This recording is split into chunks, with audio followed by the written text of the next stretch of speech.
안녕하세요, 여러분. 영화를 만들기 위해 알아야 할 촬영과 편집 강의를 진행하게 된 이수석입니다. 여러분들이 처음으로 영화를 찍겠다고 결심한 순간 해야 할 여러 가지 일들이 있습니다. 로그라인을 만들고 이를 바탕으로 시놉시스와 시나리오를 작성할 것입니다.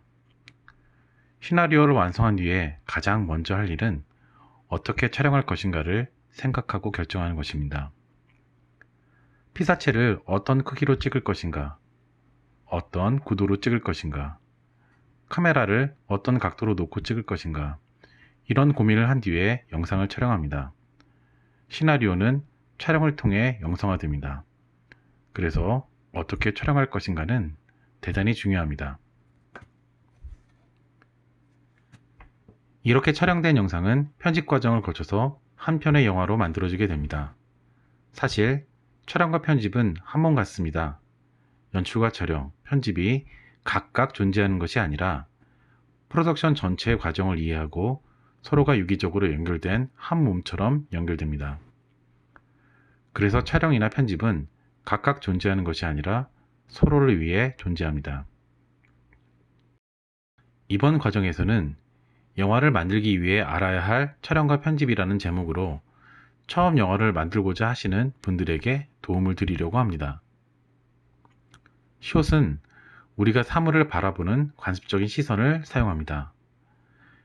영화는 사람들이 바라보는 시선을 연구하여 다양한 형태로 분류하였습니다. 숏의 정의, 사이즈와 앵글, 카메라의 움직임은 촬영할 때 필요한 기본 중의 기본입니다. 이번 강좌에서는 다양한 숏의 내용들을 살펴보고 영화를 만들 때 분류된 숏이 어떻게 사용되는지 알아보겠습니다. 인형놀이라는 단편 독립영화를 준비하였습니다. 짧은 3분 28초 정도 되는 영화입니다. 이 영화에서 사용된 미장센과 헐리우드 편집 기법, 몽타주 기법에 대해 살펴보고 이를 통해 영화에서 적용된 편집 기법에 대해서 살펴보고자 합니다.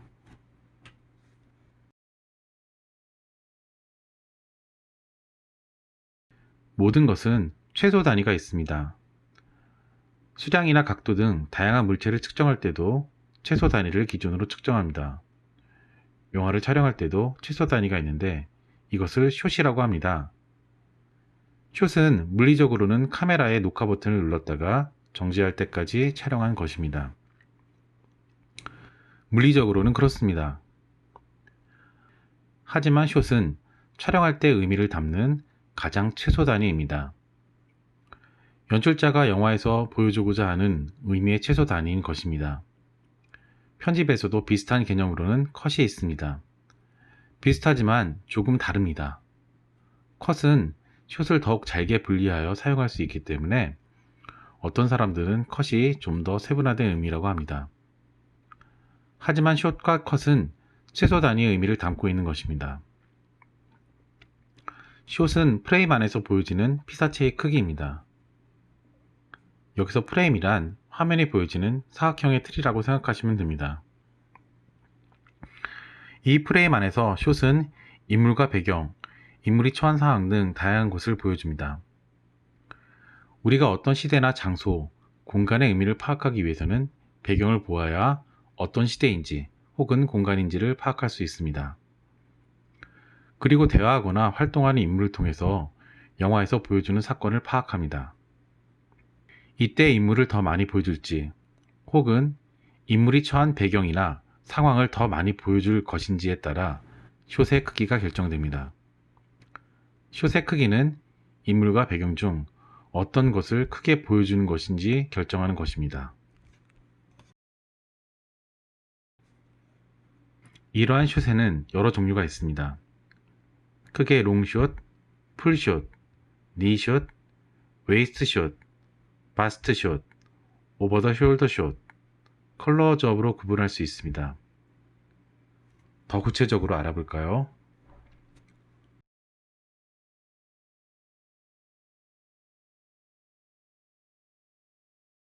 롱숏은 인물보다는 배경이 더욱 크게 보입니다.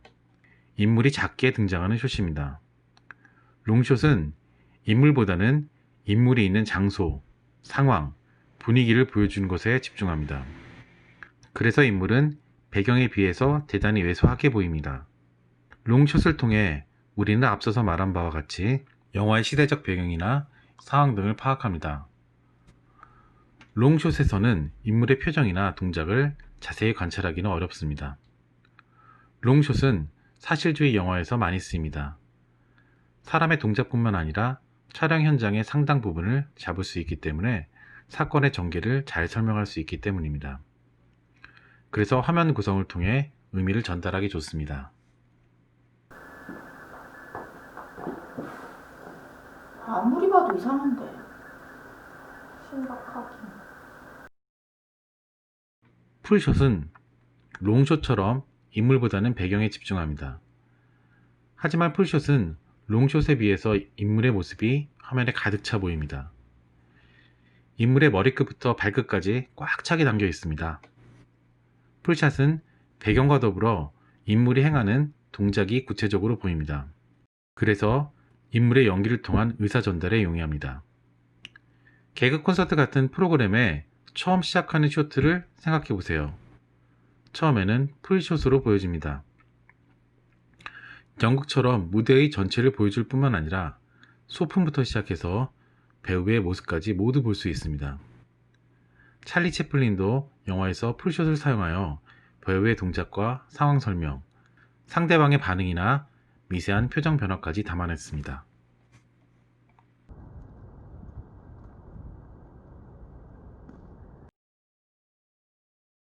니숏은 배경과 더불어 인물의 머리끝부터 무릎까지 촬영한 숏입니다. 신체의 일부가 잘려나가 촬영되기 때문에 불안정해 보입니다.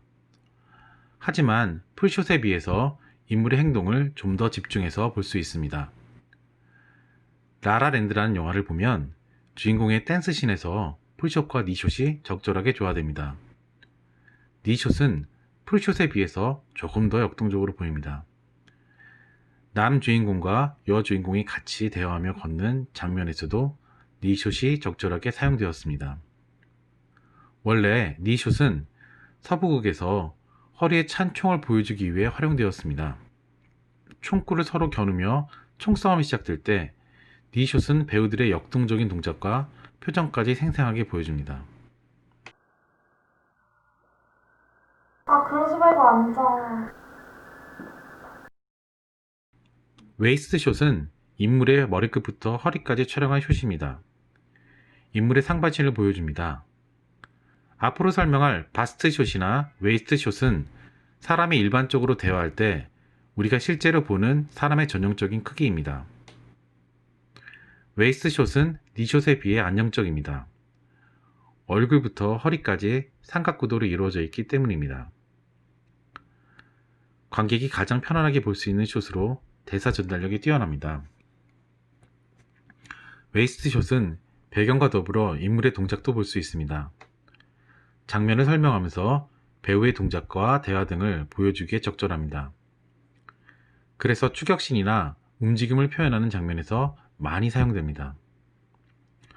보통 장면을 보여줄 때 헐리우드 스타일의 편집에서는 롱숏과 클로즈업 사이에 미디엄 사이즈에 해당되는 웨이스트 숏나 바스트 숏을 사용하여 컷을 연결합니다.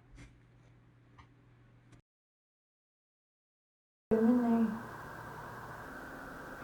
근데 그거 어디에서 가져왔어? 바스트 숏은 인물의 머리끝부터 가슴까지 촬영한 숏입니다. 웨이스트 숏과 더불어 바스트 숏은 역시 안정감을 주는 숏의 크기입니다. 바스트 숏은 인물의 표정과 근접해 보이는 동작을 세밀하게 담을 수 있기 때문에 대화와 더불어 동작을 표현하는 데 용이합니다. 웨이스트 숏과 더불어 인물이 대화할 때 많이 사용됩니다. 대사 전달력이 가장 뛰어난 숏으로 보통 뉴스나 인터뷰 영상에서 가장 많이 선택되는 숏의 사이즈입니다. 그래서 굉장히 안정감이 있습니다.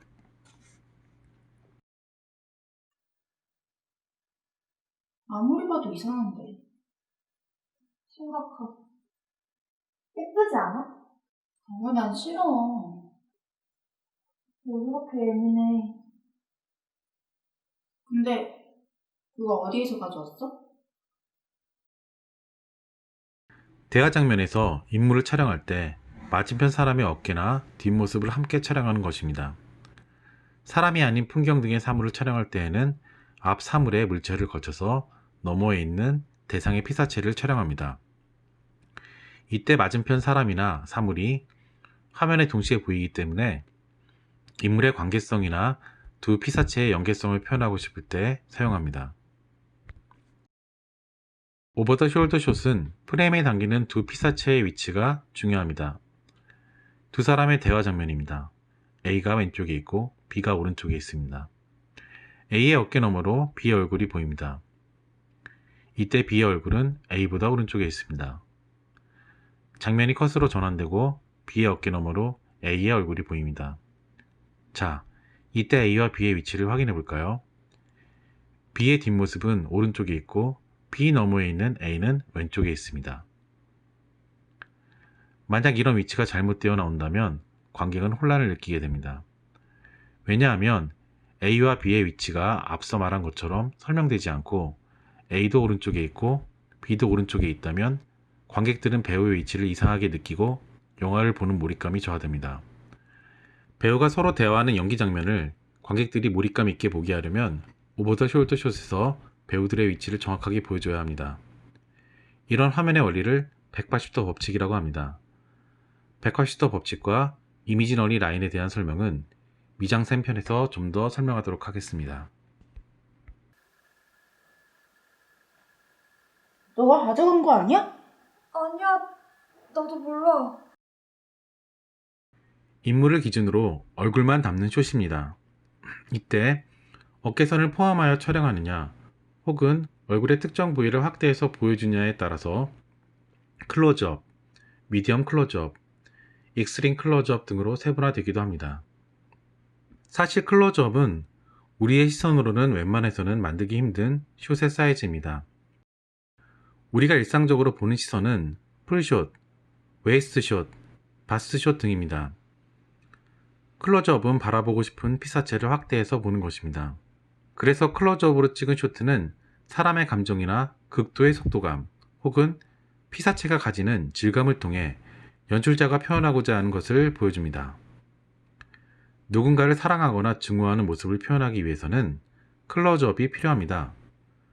사람의 희열과 공포, 증오는 다양한 연기로 표현할 수도 있지만 배우의 표정을 통해 우리는 훨씬 자극받고 느끼게 됩니다. 사물이 움직이는 피사체라면 멀리 날아가는 비행기보다는 눈앞에 움직이는 자동차가 훨씬 빠르게 느껴지는 것처럼 클로즈업은 빠르게 움직이는 속도감을 표현할 수 있습니다. 그래서 자동차의 추격신에서 우리가 속도감을 느끼는 부분은 클로즈업으로 피사체가 프레임에서 크게 움직이며 보일 때입니다. 히치콕 감독의 영화를 보면 공포에 질린 사람을 익스트림 클로즈업으로 표현합니다. 공포에 질린 눈을 극대화하여 관객들도 같이 공포를 느끼게 했습니다. 브로크백 마운틴이라는 영화를 보면 애니스가 죽은 잭의 옷을 보면서 오열하는 장면이 나오는데 이때도 클로즈업으로 표현됩니다. 4월 이야기의 여주인공 우즈키가 첫사랑을 만나는 장면을 떠올려 보세요. 첫사랑을 바라보는 우즈키의 모습이 클로즈업으로 보입니다. 사물을 클로즈업으로 표현할 경우 사물이 가지고 있는 색이나 질감을 통해 의미를 전달하기에 용이합니다. 잔다르크의 순환이라는 1928년도 영화를 보면 잔다르크와 성직자의 클로즈업은 질감에서 크게 대조를 이룹니다.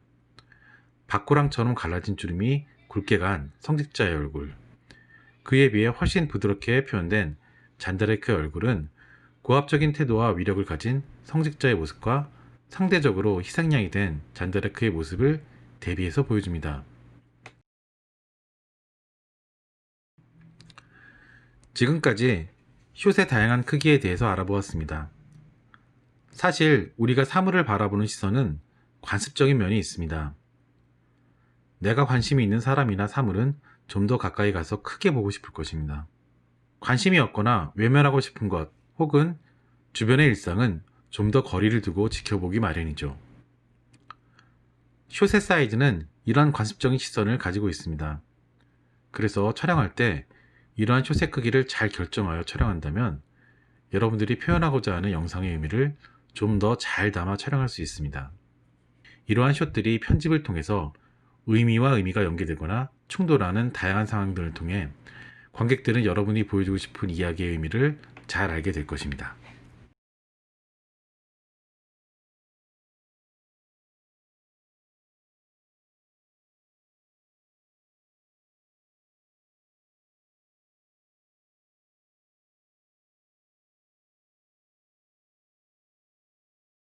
카메라는 다양한 방법으로 촬영할 수 있습니다. 이번 시간에는 먼저 앵글에 대해 배워보기로 하겠습니다. 앵글이 뭘까요? 앵글이가 아니라 앵글입니다. 앵글은 쉽게 말해서 쳐다보는 각도입니다. 사실 앵글은 여러분도 이미 알고 있는 개념입니다. 예를 들어 학교 다닐 때 교실에서 선생님을 봤던 기억이 있을 것입니다. 여러분은 앉아있고 선생님은 교탁 위에 서 있기 때문에 자연스럽게 올려다 보았을 것입니다. 물론 선생님이라는 권위가 있기 때문이겠지만 그렇게 올려다보면 선생님이 매우 커 보였을 것입니다. 반대로 학교가 끝나고 집에 가다가 길에서 파는 병아리를 본 적도 있을 것입니다. 어땠나요? 작고 귀여웠을 것입니다. 또 연약해 보이기도 했을 것입니다. 물론 상대가 선생님이거나 병아리이기 때문에 직접적으로 비교하기는 어렵지만 여러분이 상대방을 올려다보거나 내려다보는 각도에 따라서 상대가 위대해 보이거나 연약해 보이는 효과가 숨어 있습니다. 앵글이란 그런 눈높이의 각도에 대한 것입니다. 어떤 위치에서 상대방을 바라보느냐에 따라 전혀 다르게 보일 수도 있거든요. 이거 재밌지 않습니까? 그럼 지금부터 카메라 앵글에 대해 보다 구체적으로 살펴보겠습니다. 앵글이란 인물을 촬영할 때 카메라와 인물 사이의 각도를 의미합니다. 즉, 카메라가 인물을 촬영할 때 실제로 우리가 상대방을 바라볼 때의 각도랑 비슷합니다. 그러니까 누군가를 올려다보거나 내려다보는 것을 카메라 앵글이라고 말할 수 있습니다. 또 카메라 앵글은 주관적인 감정, 인물 간의 힘과 권력의 관계까지 표현할 수 있어요. 그러니까 여러분이 상황에 따라 적절한 앵글을 선택하여 사용한다면 인물의 느낌을 잘 살릴 수 있을 것입니다. 이런 앵글은 여러 가지 종류가 있습니다. 크게 부감, 안각, 아이 레벨, 사각 혹은 더치 앵글, 그리고 직부감으로 구분할 수 있습니다. 더 구체적으로 알아볼까요?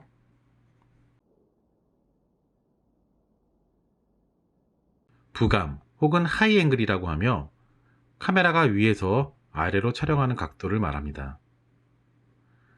부감으로 인물을 촬영하면 인물이 왜소하고 키가 작아 보이는 느낌이 있어요. 부감으로 풍경을 촬영하면 높은 곳에서 아래쪽을 바라보는 것처럼 전체 풍경을 드러낼 수도 있습니다. 다음은 인형놀이라는 단편 영화입니다. 인형을 바라보는 배우의 시선으로 부감을 표현하였습니다.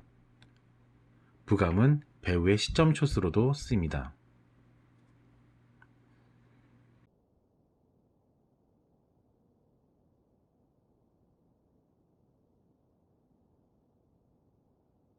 안각 또는 로우 앵글이라고 하며 카메라가 아래에서 위로 촬영하는 각도를 말합니다. 안각으로 인물을 촬영하면 인물이 위대해 보이고 키가 크고 어깨가 넓어 보이는 느낌이 있어요. 그리고 안각으로 풍경을 촬영하면 건물들이 크고 위압감 있게 표현됩니다. 인형을 바라보는 배우의 모습입니다. 인형은 시점숏으로 부감이 사용되었습니다. 상대적으로 전숏인 배우의 모습은 안각으로 표현됩니다.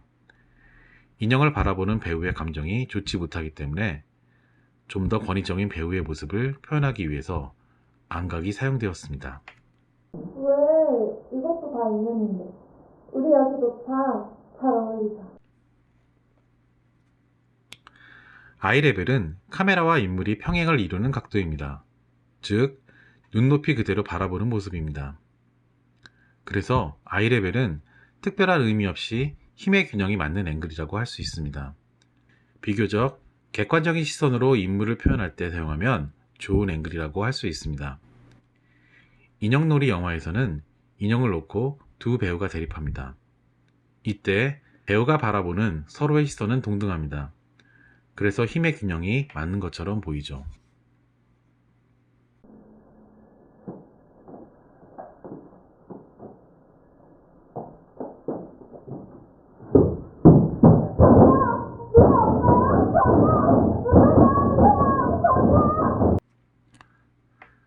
사각 앵글 혹은 더치 앵글이라고 하며 일부러 카메라를 기울여서 촬영하는 것입니다. 사각 앵글로 촬영하면 관객의 입장에선 불안과 비정상적인 느낌을 받게 됩니다. 생각해 보세요.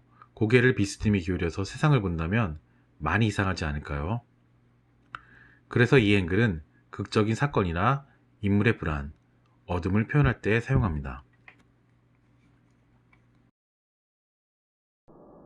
길 한가운데서 죽었다고? 응. 마치 날 기다리고 있는 것 같았어. 야, 직부감 혹은 버즈 아이 뷰라고 말하며 부감의 각도를 지상과 직각이 될 때까지 끌어올려서 촬영하는 것입니다. 새해 시점이라는 의미에서 버즈 아이 뷰라는 이름이 붙었으며 드론샷으로 촬영할 때 직부감의 느낌을 얻을 수 있습니다. 드론이 없다면 사다리 같은 것들을 이용해서 직부감을 만들어낼 수도 있어요. 직부감은 신의 시점이라고도 말하며 이렇게 인물을 촬영하면 운명에 휘말린 인간, 보잘것없는 인간의 느낌을 표현할 수 있다고 합니다. 자, 여러분, 이렇게 5가지 앵글을 상황에 따라 잘 사용한다면 그것만으로도 영화의 내용을 잘 표현할 수 있습니다. 그리고 별것 아닌 것 같지만 촬영이라는 것이 매우 섬세한 작업이라는 생각이 들지 않나요? 촬영에는 매우 많은 의미가 있고 그것들이 조화를 이룰 때 멋진 장면을 만들어낼 수 있다는 것을 잊지 마십시오.